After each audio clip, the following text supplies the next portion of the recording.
Yes, yes, yes, yes, yes, yes, yes, yes, yes. Thank God it's Friday. Come on, let's go. It's the show time.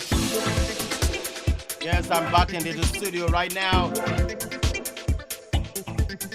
I want to welcome everybody onto this show. Right now, today's Friday. You know what they call me? They call me the Don. The Don of Sport Entertainment. I tell you, this is how we do it. It is what it is.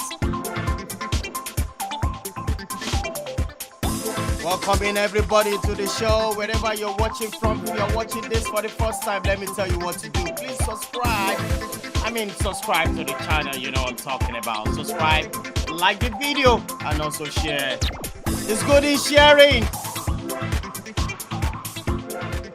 Let's love in sharing. Share this video. Let's tell them it's all about Intercontinental Sport TV. The name of this show is called What's Your Opinion?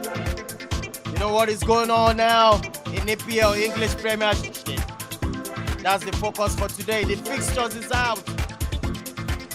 I tell you, Arsenal is doing business right now concerning transfer. Liverpool also in the market doing business. Man City doing business. Aston Villa, Newcastle doing business. But this is my favorite team. I'm talking about the team Manchester United. Yet to sign someone. I will not in deep shade. Sorry for another day. But let's get into this. I'm talking about English Premiership now. The fixture is out. We're looking at which team has a good fixture. That's the talking point today. I always tell you, not me in the studio alone. I have my fantastic co-hosts on this show. Please sit back, it's going to be massive. I swear that it's going to be a fantastic show. Professor Tuko in the building, all the way from Lagos, Nigeria. Awesome, brother. Cup for life, Liverpool fan. I tell you, he's in the building. Professor Tuko, what's going on? What's going on in Lagos? Tell me something. You're welcome to the show. Hello, everybody. It's good to be on the show today. I'm looking forward to today's show. What's your opinion? The Premier League released their fixtures, so we hope to dissect and see how the first week of the season will start. I tell you, Professor Tuchel, I'm not scared about this season, but I'm scared we're yet to sign someone. But I said it's going to be a story for another day. Yes. I'm going to bring. Yes. I want to bring it Cup for Life also. Is happy. Liverpool are signing good players. Is happy. But I tell you, the fixture is there. The fixture is looking gloomy, scary. So much fixtures. We're going to analyze it today. Cup for Life, what's going on? New York City. Greetings, the Don. Greetings to the whole family, to the house. Yes. Pleasure and the privilege, as always, to share the platform with yourself and Prof. Tuchel. Super excited for today's show. Let's go. Let's do this. The fixtures are going to be interesting. And yes, there are a host of really, really strong fixtures. I mean, some teams have some really good fixtures to start, some don't. But let's go into it later on. We'll talk about how will this season start. Let's do this. It's going to be fun. Greetings from Houston today. Houston, Texas. Oh, you're in Houston. Come on, let's go. Houston. I love the weather there, but you know what?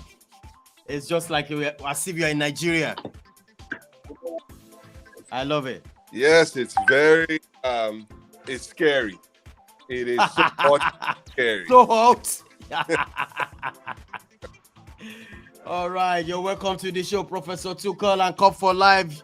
You guys will be live. The viewers want to hear from you. I tell you, I'm going to start with you, Professor Tuchel, straight into it. Look at the fixtures. Do you think your team? Let me look out for your team right now. Chelsea fixtures right now showing on the screen. What do you think? Let me bring the music down. DJ, calm down. Let's do this. Cup for Life, go for it. Look at your fixtures. Look at that. Chelsea going all the way to Everton. Yeah, that the first game of the season, Chelsea away to Everton is going to be an interesting one. It's going to be a cracker. We must remember that the last match between Chelsea and Everton ended in a 1-0 victory to Everton. Everton won the game. It was Frank Lampard's it was a decisive match for Frank Lampard, and he came out and he won the game against Chelsea. So it's always going to be an interesting one, like I said, with the fact that Chelsea's legend Frank Lampard is the manager of Everton, and this is an Everton side that would look to put aside what happened last season, where they had a terrible season. They would be willing to start strong and lay down a marker. And this is the first full season of Frank Lampard, so he will want to have his imprint all over the team and show the world what he can do with having had a full preseason behind him. So it's going to be an interesting game. You know, it's a big game. It's a big match. Everton Chelsea. There's history between those teams. It will be a fantastic game. We're looking forward to it. Chelsea so far so good right now, and not in the best position to face that Everton side, because they don't have centre backs and they are not signing, and they are stalling on so many deals. Mark Corella, the left back that they were interested in, as you know, Man City is in for him as well. Lukaku saga is still there. The defensive players yet. So there's a lot of problems to sort out in the team. Most likely the changeover is affecting the progress. So but that fixture, like I said, we hope that Chelsea would have made signings and Everton would have done the same. So that fixture is a good one to look out for. All right. Do you think, with the likes of your team so big and so massive, look at that fixtures. Look at October alone. You have like how many games? Yeah. 1, 2, 3, 4, 5. Man. Yeah, we have, because I think that must be because of the World Cup.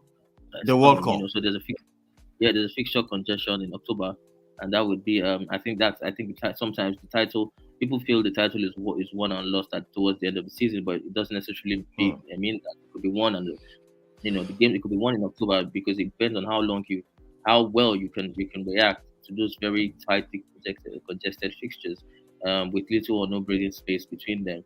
So if you can rise up to the occasion as big players with strong mentality and get through that period of successive games, then you can then have a chance at the title come next year. So I think that's an important month, the month of October, with so many fixture lists right there because of the World Cup. All right, thanks. So, Cup for Life, I'm coming over to you right now. Look at your fixtures. We are looking at who is going to be. I'm still coming for the question for today, but we're looking at your fixture right now. What do you want to tell the viewers? What can you dissect into this? Okay. Cup for Life. So, let's do this, right? All right. Let's not just, so I can tell you about my team, Liverpool, but I also want to be fair and look across the Premier League and look around the first 5-6 fixtures across the Premier League and think about who has a tough start, who has an easy start, and who could potentially get 18 points out of the first 6 fixtures. Jeez. And that's what's scary about this season. But if you were asking me specifically about Liverpool, I'll start with that, then I'll move on from just beyond Liverpool. All right. Our first 6 fixtures for Liverpool, the interesting thing is that we actually don't face a side that finished in the top 4 last season in our first 6 fixtures. We start off at Fulham, we go to Palace, then after that we have Manchester United, game 1, and Everton. But part to understand is this: of those 6 fixtures, none of them finished in the top 4 last season. So while I consider the Man United game as a tough fixture, I consider the Newcastle game will be a tough fixture. I consider the Everton game will be a tough fixture. Even Palace is not going to be easy. But I expect Liverpool to win minimum of 5 out of 6 of those games. If Liverpool are serious about winning the title, I expect Liverpool to win all 6 games. It's as simple as that. But I would not say that that's my expectations right now. Say 5 out of those 6 will be a good start. I'm eager to move on from Liverpool and talk about what I consider to be across board what to see.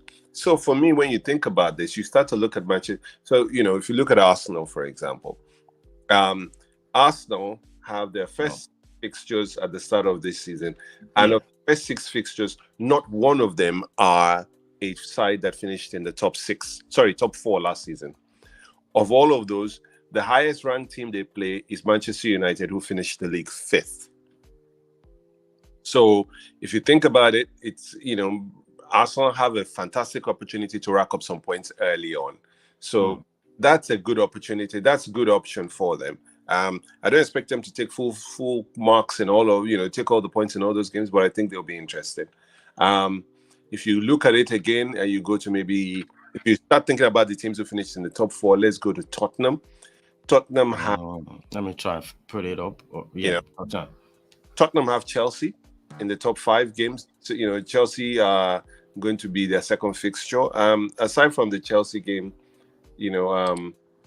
they also have they start the season at Southampton. Wolves is as their 3rd game. Newcastle, you start to see that they have a good chance of starting the season well. I think the Chelsea game would be a really, really interesting fixture for them.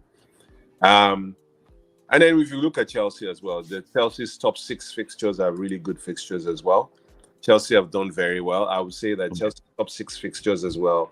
Of all the teams that Chelsea, if you think about it, Chelsea's top 6 start to the game or start to the season as well are pretty decent as well. They don't I believe they faced only no, they faced Everton, Tottenham, Leicester City. Yeah, no, Leeds first before Leicester, right? Oh yeah, Leeds first. Southampton and West Ham. Of which of all of them, only Tottenham is a side that finished in the top 4. So it's a good way to start the season, right? So I feel like they will do well because the fixtures have, I think the fixtures will kind of, I'll say there are 4 fixtures on there that will not be easy, but I don't see them getting maximum points. But I think it's also, it can be tough, but it'll be a good start to the season. Now, my major call out for me in all of this is Manchester City. Let me look for Manchester City. Yeah, this Manchester City. Start the season and they will take 18 points at the beginning of the season. My God. That's the scary part. They are starting the season at West Ham, Bournemouth, Newcastle, Crystal Palace, Nottingham Forest. Boy. Villa. That's a hoof. All 3 points. All of them are 3-pointers. So this is a major talking point that I would feel that in the long term, the chasing pack, can the chasing pack keep up if they start the season and there are 6-8 points gap already at the top after 6 games? How would that impact on everybody else mentally? I think there's only one side that would not defeat them mentally, and that's Liverpool. I cannot see how, if Tottenham, if Chelsea, if Manchester United are 6, 8, 10 points off the pace after 6 games, this season that we're going into is going to be an interesting season. It could be one of those seasons that if we're not careful, the league could be done by the end of September. If we're not careful. Wow. It is the fixtures are so okay. Yes, the first 6 fixtures are so sweet for Manchester City, but then after that, then the next set of fixtures from game week 7 to game week 14 for them includes Liverpool, which Liverpool that becomes very early on already more or less a must-win game for Liverpool, or a game that Liverpool must draw to slow Man City down. So there is a huge concern here that Manchester City could run away with the league. I tell you, fixtures have been piled up together. It's a fantastic set of fixtures. That's my concern right now, and I'm interested to know what my other co-hosts think about Manchester City's squad and how they started the season, because this is so good for them. Yeah, absolutely. I have in the studio right now. Okwe is also in the studio with us. Okwe, we're turning to you. What do you feel about this all fixtures for the EPL? Which team has a good fixture so far from your own point of view? Welcome, Okwe. Thanks, guys. Thanks, Don. Shout out to everyone currently here. Cup for Life. I'm Prof. Tuku. Good evening, guys, from my end. Looking at the trail of fixtures, it seems quite comfortable for the big boys, talking about Manchester City and Liverpool. I see that for some teams, there are particular months where it feels like it's going to be pivotal for them. For example, for us now, in the month of October, it seems like a blockbuster for them. Crazy amount of games, if you ask me, and then the quality of the teams that they will be facing in that month. For some other teams as well, it seemed like Liverpool. I took a look at their their February fixtures. I believe that will be the most defining moment for them. But I can't but not agree with Cup for Life. I think Manchester City have an easy run of fixtures on paper. I think so too. Yeah. On paper, it looks that way. On paper, it looks that way. But honestly, I'm excited by the transfer window for every Premier League team, if you ask me. I believe everyone is doing good business currently, and most teams are moving fast. However, Manchester City as well are moving fast. In fact, they've been planning for this season before the end of last season. They already have 2 signings in, talking about Erling Haaland and Julian Alvarez. And, reports are saying they are closing in on Marco Cucurella, and they are trying to open talks with Leeds United concerning Calvin Phillips.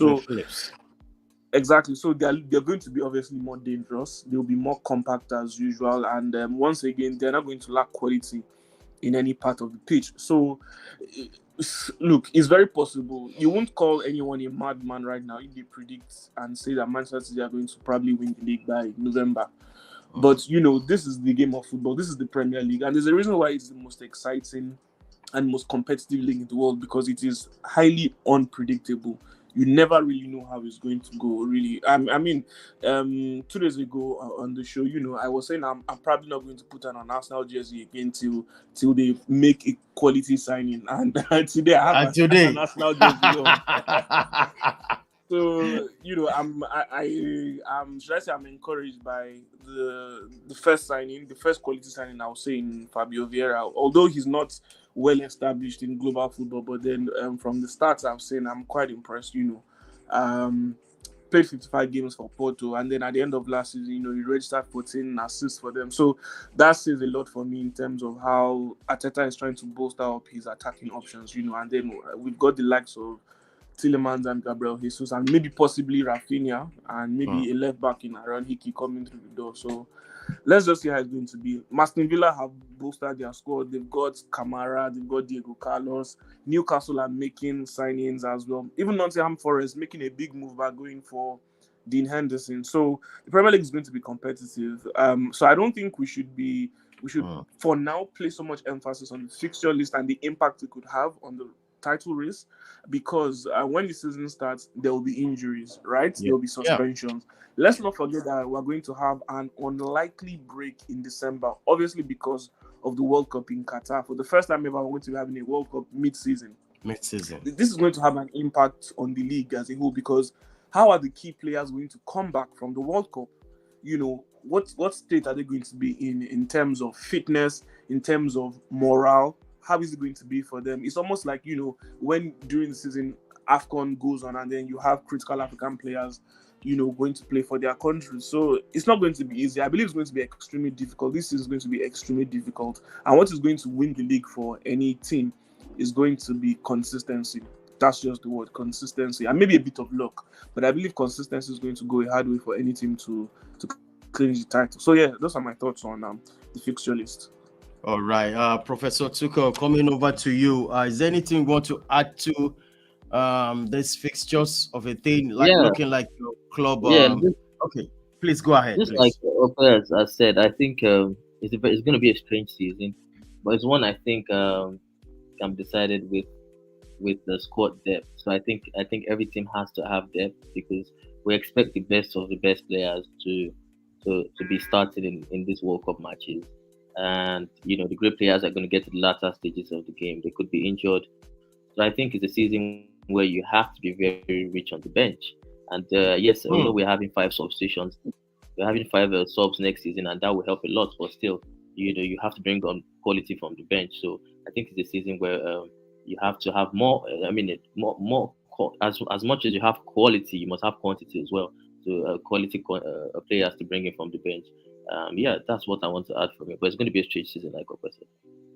All right, yeah.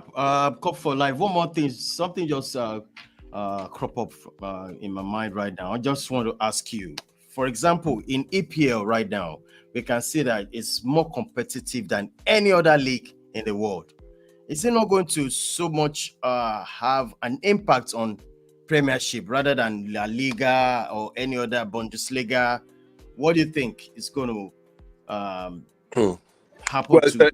it's an interesting question. I think the Premier League always suffers because the pace of the Premier League is by far quicker than in world football today. The Premier League will suffer, and if you compare to, for example, the Bundesliga, I think they have 18 teams in the 18.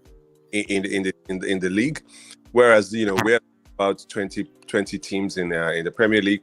I know that's not unique to the Premier League. I know that you have that in other leagues, but just generally speaking, I think that the Premier League is going to there will be a major impact on the Premier League.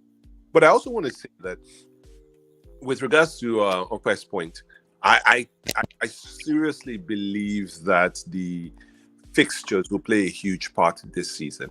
I know that we may think that there would be I agree with Okwe when he says that yes, the World Cup's presence is going to be halfway through the season, is going to have an impact.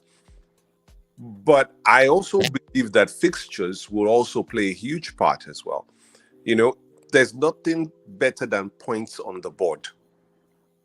If you already got the points on the board, it's better than somebody who is just trying to make up the numbers or make up the points. If Manchester City already have the kind of start that I expect them to have, don't be surprised if Haaland has scored 15 goals by the end of those 6 games. Don't be. So, and don't be surprised if don't be surprised that at the end of those 6 games that I strongly cannot see an argument for Man City not being 18 points already after 6 games. Yeah. I cannot. Is already playing 9 games against his direct rival. Well, honestly, for me, I'm just saying that fixtures in many seasons are not so important. But more so this season, fixtures are going to be so important because if you have the right run of games, see, if Liverpool or Man City have the right run of games, who they play when it gets difficult would not matter because they will have the rhythm already. Yes. See, if Man City get into a rhythm very quickly, this could be scary. But based on what I'm seeing already, I can go as far as telling you this. Based on the fact that Man City already have those 6 fixtures at the start of the season, right? I can tell you this much from what I'm seeing already from this. If Man City start with these 6 fixtures, let me tell you what will happen. I'm officially ruling out some teams already from being competitive with them in terms of competing for the league title. I can tell you that based on what I'm seeing, Manchester United have no hope in coming into that conversation at all because they are still trying to figure themselves out. I would say that for me, based on Man City's first 6 fixtures, teams that were like West Ham before, that they ran ahead and were sort of getting very comfortable at the start of last season, I can guarantee you that this season, the top three may actually come out of the blocks flying, and the competition in terms of who's going to win the league could be done in terms of, okay, we know who are going to be in the top three pretty much by October. That's how strange this fixtures list look to me. Of course, there will be tough ones here and there, but I cannot see anybody getting into that conversation now, apart from the big boys, the top. And when I say big boys, I'm sorry, I'm not, with all due respect, I'm not talking about Manchester United. And I'm sorry, Mr. Okwe.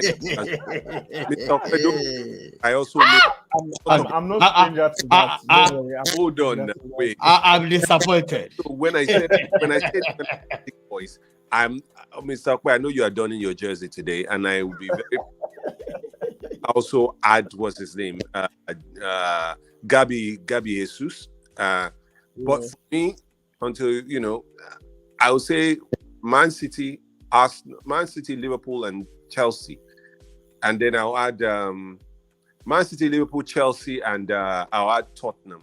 Yeah, look at that. Yes, those four could be so far ahead by October that the rest is just playing a chasing pack.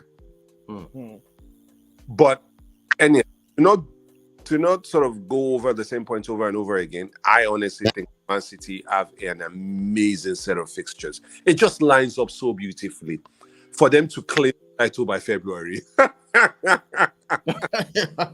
Scary. It's definitely possible. It's possible. I just want to pick up on some things that Cup for Life said, which is, first of all, I can't deny the fact that the way the fixtures are arranged, the order in which they are arranged, is going to have an effect.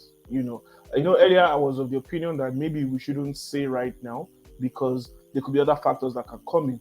But you see, even in the midst of difficulty, if you have certain injuries and whatnot, but then if you are getting favorable teams that you don't necessarily need your big boys to finish off, it's going to go good for you. No one is going to feel the absence of your big boys, quote unquote.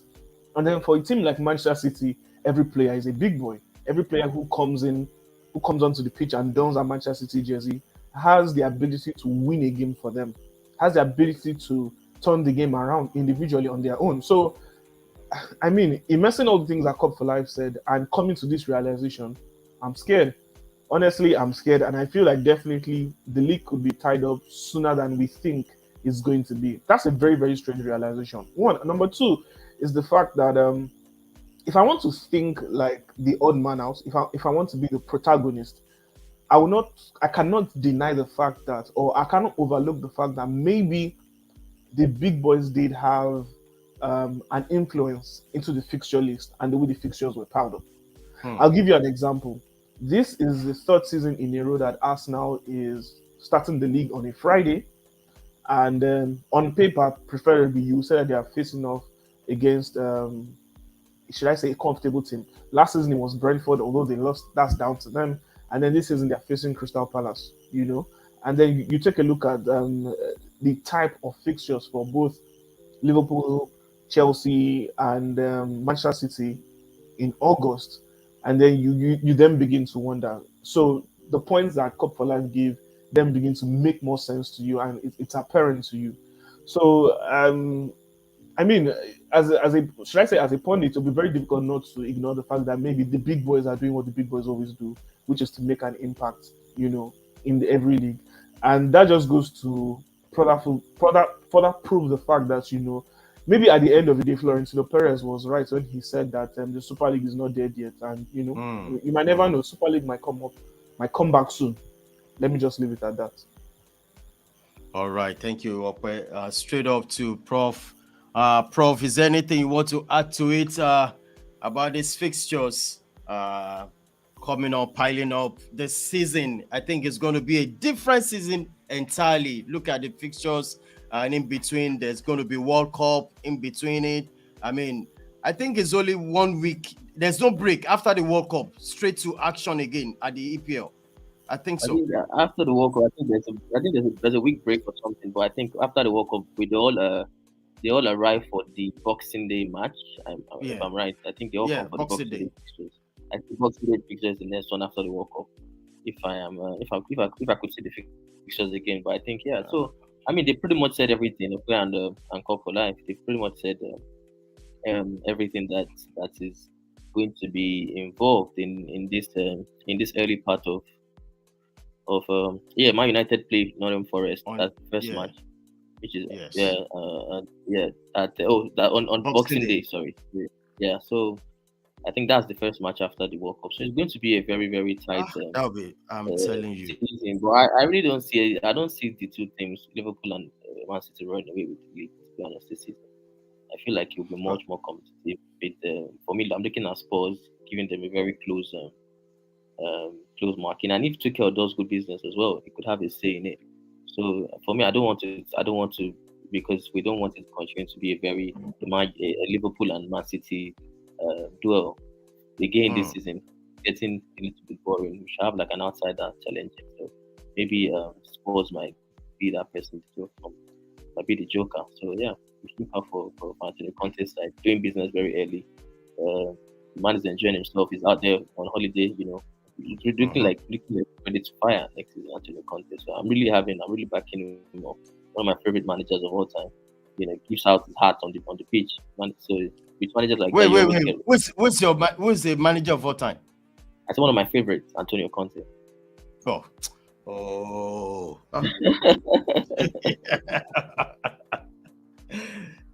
right. Yeah.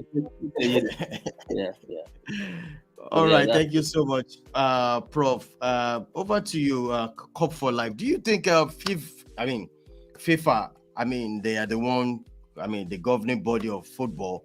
Are they really doing practically well for these players? Considering the fact that all these fixtures are being modeled up, and do you think it's not going to affect the players, or are they doing something rightful? From your own point of view, the FIFA, this mixed up of doing the World Cup in between the league going on. It's never done before. Do you think it's justifiable for FIFA to do that? Cup for Life. Yes, boss. Sorry. My reception cut out there for a minute, please. Can you help me repeat that? My reception is shaky. All right, this is what I'm saying now. Like FIFA coming up with this World Cup to be played during the, mid-season in December thereabout. Do you think FIFA have done so well to go ahead with this World Cup, considering the fact that the players will be knocked out, or are they saying they don't care? It's an interesting. I think it would be the most competitive World Cup ever if they had put it in a different location. So first and foremost, the location does not make any sense. Why? That's not even a footballing nation. It's the same thing as when they took the first World Cup in Africa and gave it to South Africa. I felt that was an insult to the likes of Morocco, Egypt, Nigeria, Cameroon, Ghana.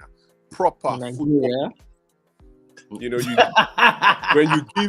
you give the first World Cup to when you're taking a World Cup to a country that don't even play football or don't even understand it, the majority don't play football, and never mind the weather. The weather is ridiculous. They're going to be having ice block breaks every 15 minutes. So to me, makes no sense, the location. But why do I say it's going to be the fittest World Cup? Let's assume that World Cup was going to be in Germany. You would have found that to be the best World Cup ever, even at that time. So the time they picked is inconvenient. But if you think about it, African Nations Cup, we don't care whether it is convenient or not. We pick the time that is in the middle of the season that doesn't work for everybody. The only difference here in African Nations Cup is that they do not stop every competition for our own sake. The World Cup, they're stopping every other club competition because of the World Cup. I wonder what that would look like in terms of Champions League scheduling. That's a different conversation. That's another thing. Champions League in between. Champions League, UEFA Cup, all of this, random different competitions, the league, all of that. Anyway, the cup competitions, that's going to throw everything all over the place. But it's going to be the fittest World Cup because why? Players will not have gone and played an entire season and they're tired. Players will not be sort of, feeling like as if they've had enough.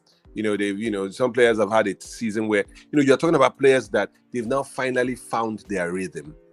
The season has gone on. They've played maybe about 15 games. They are hot.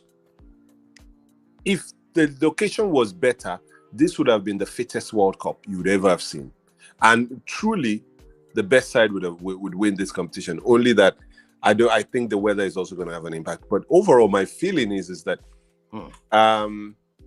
I don't mind the time they've put it, because I think we all want to see the best players playing at the peak of their powers, not at the end of the season when they're tired and jaded. But I am disappointed with the location. The next few World Cups have stupid locations, in my opinion. You've got this one they've just done. You had the ridiculous one that they are going all over the place, the last one that you don't even know where it was, And now you have the one after this is in the US, with US and Mexico and Canada. Yeah. US, Mexico, Canada hosting a World Cup. To me, Mexico, yes, I get it. They've had some great players come out of Mexico. For the US, it's, I guess, for the sake of rotations, I get it. This next one, and the fact that I'll be able to watch one or two games. Okay, so I'm being selfish now, but for the most part, I can maybe stomach US hosting with what's it called? With Mexico. Canada, there's no reason why we should even be having this conversation regarding Canada. That's an insult to football. Canada should not be in the conversation. I'm sorry. Love you guys up in Canada, but it doesn't make any sense. But yeah, I think that we should move the World Cup, actually, strangely speaking, to December going forward. That's my view. Move the World Cup to December going forward, and that way you'll get players that are fit and ready. But let's make it make sense. Let's go to countries that have just not given you a sack full of, a Ghana must go of money, just because you want to, you can't keep doing that.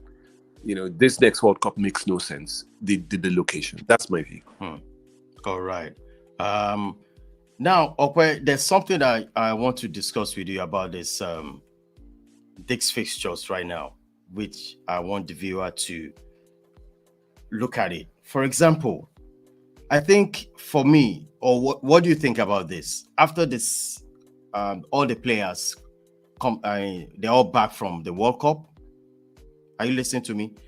After they come back from the World Cup, maybe some players, they be tired, injury. Don't you think all these clubs in EPL, I'm talking about the likes of West Ham, most of their players might not even go to the World Cup. Don't you think they'll be fit to challenge for the title, just like when Leicester City just came up from nowhere and they won the title? Don't you think it's going to affect this big boys team, in quotes? Man City, Liverpool, most of their players will go to the World Cup.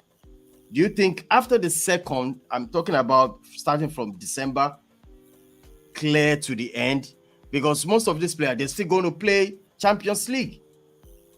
Do you think it's not going to affect these big boys? At the end of the day, they might not even claim the title.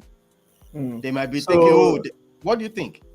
So the good thing about the question you just asked me is that I can actually address something that Cup for Life also said regarding possibly having the World Cup now in December more regularly, and the country and whatnot. So the truth is that to crystallize what the suggestion of Cup for Life, and to answer your question as well, the truth is that if players are to perform optimally at the World Cup, right, and if players will be able to play well once they are back from the World Cup, there needs to be cooperation with the club sides, right?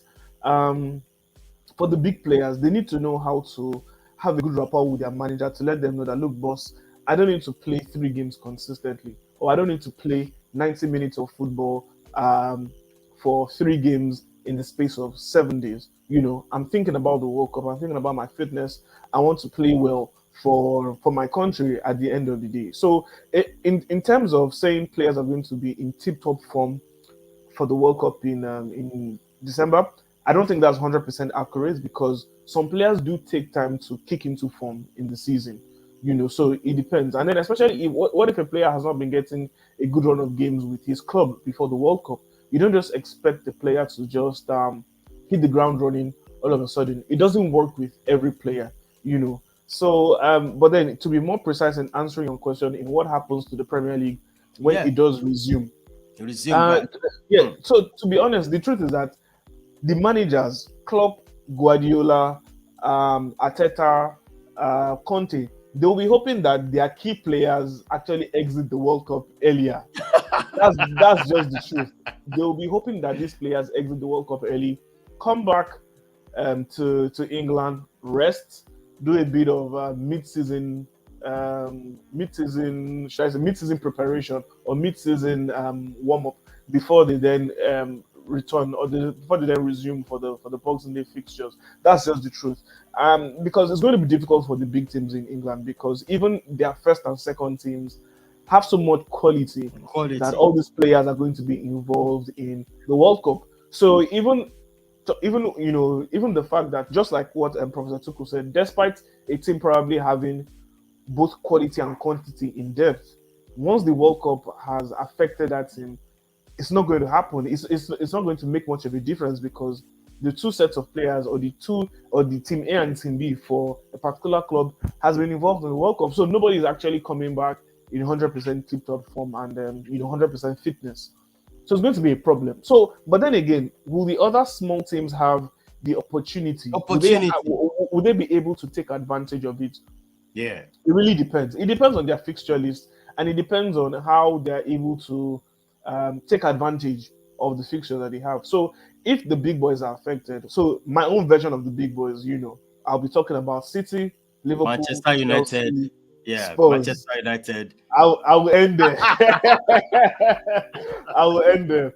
So if these four teams come back with weary legs, who are the teams that can take advantage? We're not talking about Arsenal, we're talking about Manchester United, we're talking about West Ham, we're talking about Everton possibly, and then we're talking about the ones that can spring up the surprises, the likes of Sheffield, and Brentford as well. Brentford, rather not Sheffield, Brentford. Brentford, yeah. Exactly. So it depends on their own fixture list as well. It depends on the games that you'll get to have, and also you can't actually ignore the lower tier teams and those that will be in the relegation battle. Teams like that will always be desperate for points. You're going to have at least 6 teams in the Premier League whose target will be to hit the 40-point mark. Because you know that once you have 40 points in the Premier League, you are good as being safe. Some teams, that is their own aim. I even forgot about Newcastle. I didn't add Newcastle to the mix. Please, add them on. Exactly. Newcastle is in the mix. Crystal Palace had a good run to the end of the season. I didn't mention Leicester as well. Just imagine. Brighton had a fantastic end to the season as well. So, there's competition all around. Just like I said before at the beginning of the show, it's all about consistency. Whoever is going to finish in a good position, whoever is going to win the league in the Premier League this season, is going to be down to consistency and a tiny bit of luck. I'm going to say 99% consistency, 1% good luck. That's what's going to get anyone the championship or a good place in the EPL. Well, thank you so much. Before we wrap up, is there anything Professor Tuka want to add to it before we wrap up the show? Prof. I think I lost him. Prof, are you still there? Is there anything you want to add to it? I think I lost him. Now, Cup for Life. What do you think? Is there anything you want to add to it before we wrap up the show? Well, I think I agree. I think Okwe has summarized it very well. I will say, though, that the way I see this season coming, I do agree that consistency is going to be key. I think squad depth would be significant. But I also feel that the way this season has been sort of, it's written in the stars that this season, more importantly than anything else, for every team except Manchester City, would be about mentality. And Klopp always uses that word, mentality monsters. Let's be very clear. You can have a good second half of the season, or you can have a good first half of the season for all the smaller teams. You know, like you can make it up at the end if you are one of the smaller teams. But for the big teams, it's not about making it up at the end or making it up at the beginning, all of that. No. For the bigger teams, for you to compete with Man City this season coming would be about whether or not, if you go behind by 5, 6, 8 points, or like Liverpool did last season when you went behind by 14 points, do you have the mentality to claw it back? And that's where I think this season is going to be key, because I really feel that Manchester City are going to come out like as if it's Christmas Day. They would have looked at fixtures, and they would have licked their lips saying, yes, this is a pepper soup joint. So, you know, my major concern now is that, you know, if you think about that and you consider the challenges that that's going to give everybody else chasing the pack, wow. It's, you know, if you're not mentally strong as a team, you give up after. See, honestly, you know, the interesting thing is this. We think these Premier League players are not like us as fans. They are. Trust me, if you are chasing Manchester City and you are seeing that they have gone 6, 8, 10 points ahead of you. Absolutely. And it's October. You are mentally finished. You are finished. It's not the same. So let's not make this assumption that it's who will win this league if it is not Manchester City. Will tell me that that team is mentally the strongest team I've ever seen in the time I've been watching football. If any team can beat Manchester City to this title, they are the original mentality monsters. That's where I want to leave it. All right. Thank you so much, guys. Thank you for coming to this show. Ope, what do you think? Arsenal have signed some players. So I think I mean, so far so good. You can go to the bar, drink, merry, not yet, happy. Not yet. I still want to see proven Premier League quality. I have not seen proven Premier League quality. If they complete Gabriel Jesus and Yuri Tillemans, then we can go to the bar. But if you sign Gabriel Jesus, I will buy an Arsenal shirt for my friend, for my friend to wear. Not for me to wear, for my friend to wear. Let's go there. Don't worry, it will happen. No, I want you guys to do it, because honestly, you are the side. Arsenal are the side that are showing me. Well, apart from Spurs, Arsenal are showing me something that I'm really impressed with in this window. The mindset. A mindset that I'm seeing that is missing at Manchester United. Because, you know, Manchester United are we are enemies. No, I don't talk about Manchester United because I don't like them. You know, I don't. I actually get on with. I actually want Manchester United to be successful. My worry with them is that they are not thinking about a strategy that makes sense. You are chasing down players with the likes of Liverpool. You are not mates with Liverpool that you should be chasing players with Liverpool. Focus on what you need. Chase players with Liverpool. The what? Sorry? Bro, they didn't chase players with Liverpool. They didn't chase players. Darwin Núñez. They were on Darwin Núñez, and Liverpool came in and snatched Darwin Núñez from them. So Club for Life, we are still coming to that aspect too. That you guys just signed Núñez have not been proven or anything. And then Núñez for me, is not a give. It's not guarantee. I think we. So, Prof, I think we are digressing when we think a bit like that.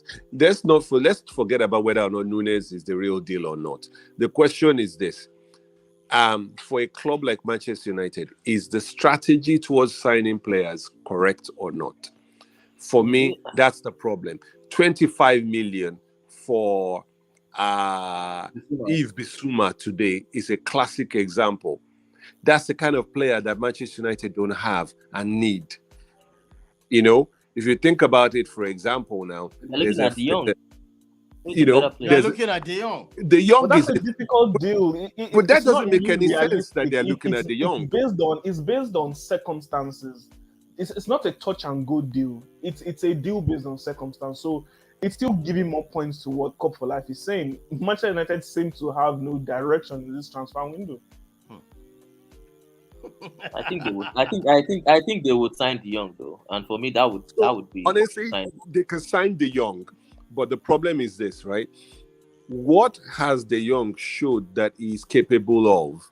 We can't keep bringing up this kind of random names. Yes, he plays for Barcelona, but we can't keep bringing up this type of names under these guys that he's going to be successful. We know guarantee if Bissouma is going to be successful. It's not a maybe. We know that. Yeah. So De Jong, I think De Jong was coached by Ten Hag, right? Eric Ten Hag. I get that. Correct. Yeah. So I agree with you that he was coached by the incoming Manchester United manager. My only concern is that Manchester United don't seem to have a strategy around what they want to do with regards to signing players. There's just no plan or strategy behind it. And if I were in Manchester United, if I was along the Manchester United's board or somebody close enough, I'll be telling them, go and look at the simplest and the best template right now for you is go and think about what you're trying to achieve and see if you can achieve that from within the Premier League. Honestly, because at the end of the day, Frankie de Jong is not proven Premier League quality, number one. Number two, Frankie de Jong is not the answer to Manchester United's midfield problems. Frankie de Jong has proven that even at Barcelona, he cannot be an anchor. He doesn't have the qualities to be a holding midfielder, a sole holding midfielder. His best times, and we've seen his best qualities while at Ajax, was playing in a double pivot. He's a box-to-box midfielder. He's not an anchor. And Manchester United need an anchor. We still need. Of course. So United still don't have an anchor, and I wonder why United probably did not go in for Bissouma. You know, Ryan Gravenberch, even though young, Manchester United did not look at him. Bayern Munich swooped him up immediately. There are a lot of good options. Why did Manchester United look at Yuri Tillemans as well? You know, so it's appalling. It's appalling, really. And then you begin to think what's going to happen to United come the start of the season. You shall see. The interesting thing is that Liverpool have just agreed a deal. I think a midfield three. So the point I was trying to make is this: Liverpool have just agreed a deal to sign a 18-year-old right back, and for just 4.5 million. So, and then in 10 years' time or in 5 years' time, when Liverpool sell that player for 20 million, Manchester United will be wondering, and every other Premier League team will be wondering, Liverpool have just signed Darwin Núñez for 65 million. Why? Let me tell you why Liverpool have signed Darwin Núñez for only 20 million. Because when you think about the amount of money that they are going to sell, if in fact the net spend this season already looks like for Liverpool would be a positive rather than a negative. Would that surprise you? It's the kind of mentality that Manchester United need to have.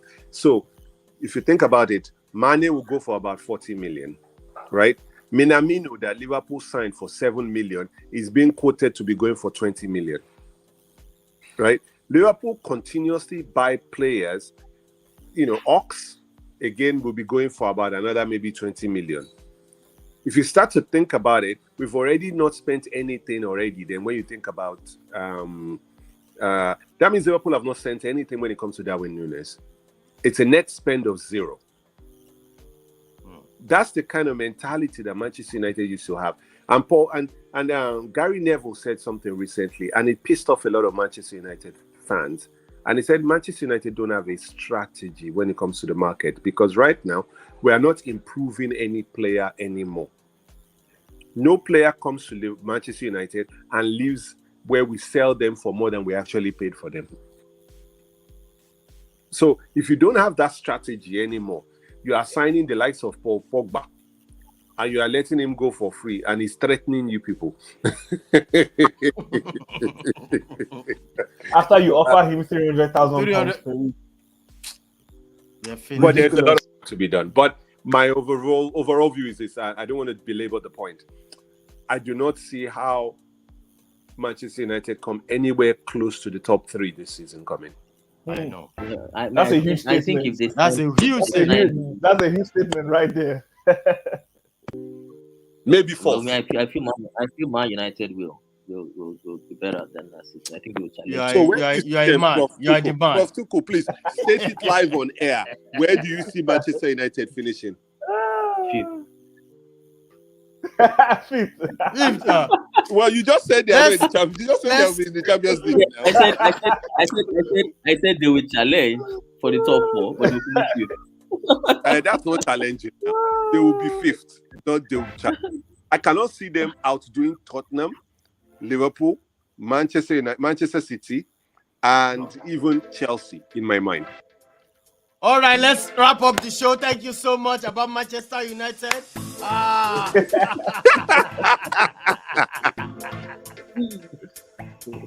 All right, guys. Thank you so much for coming. Come for live. One love. Thank you so much for coming. Thank you. Come for live. We got to go. Ope, thank you so much. One love, bro. It was a pleasure being here, Don. All right, thank you so much. Come for live. Liverpool. We're hailing, my brother. Thank you so much, bro. We'll see behind the scene. Thank you so much. All right. Thank you, everybody.